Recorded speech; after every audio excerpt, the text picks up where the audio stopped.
Para entendermos a origem da igreja, nós precisamos saber de 3 coisas. Em primeiro lugar, nós precisamos saber quem é o fundador, e o seu fundador se chama Jesus Cristo. Em Mateus capítulo 16 e verso 18, a palavra de Deus nos diz: "Também eu te digo que tu és Pedro, e sobre esta pedra edificarei a minha igreja, e as portas do inferno não prevalecerão contra ela." Jesus disse: "Edificarei a minha igreja." Fica claro que quem edifica a igreja é Cristo. Ele disse isso enquanto preparava seus discípulos que iriam dar continuidade ao movimento antes de sua morte na cruz. Ele veio ao mundo para salvar os perdidos e reuni-los em um organismo onde há unidade e interdependência. Em segundo lugar, nós precisamos saber a sua origem na cruz do Calvário. Existem opiniões diferentes sobre quando a igreja começou. Alguns comparam a igreja ao povo de Israel no Antigo Testamento e dão a entender que ela surgiu naquela época.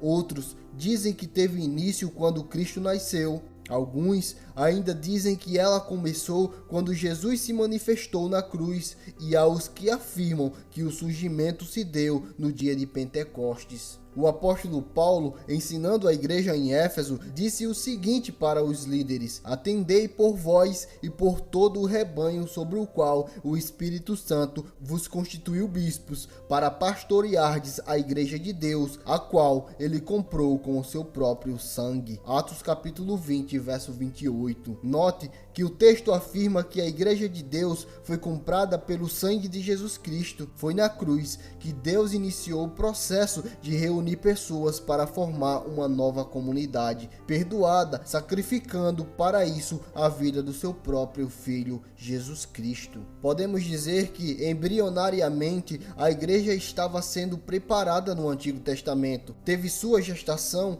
durante o ministério de Jesus aqui na terra, e seu nascimento foi no dia de Pentecostes, quando ela estava preparada para enfrentar o mundo. É importante observar que, após o derramamento do Espírito Santo, a igreja começou a funcionar e naturalmente se reunir. A pessoa de Jesus Cristo, sua obra e operação do Espírito Santo era o imã que atraía os cristãos uns aos outros e formavam naturalmente esta assembleia dos chamados para fora. O estilo de vida que eles tinham, a unidade, o amor e o poder que havia neste grupo de cristãos eram as características que mostravam claramente que este era um movimento que fazia uma grande diferença no meio de um mundo cheio de trevas e maldade. Não demorou muito para que houvesse uma reação contrária e a perseguição acontecesse. Muitos tentaram com exércitos, poderiam militar e até mesmo com suborno diminuir a força da igreja,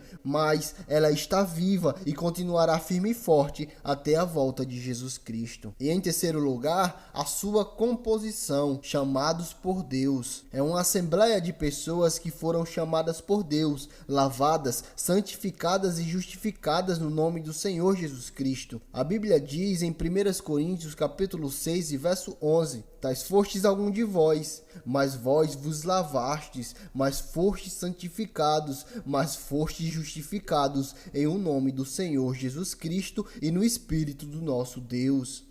A verdadeira Igreja de Cristo é um grupo de pessoas chamadas e separadas por Deus, se reúnem regularmente para adorar, aprender, exercer apoio mútuo e proclamar a palavra de Deus.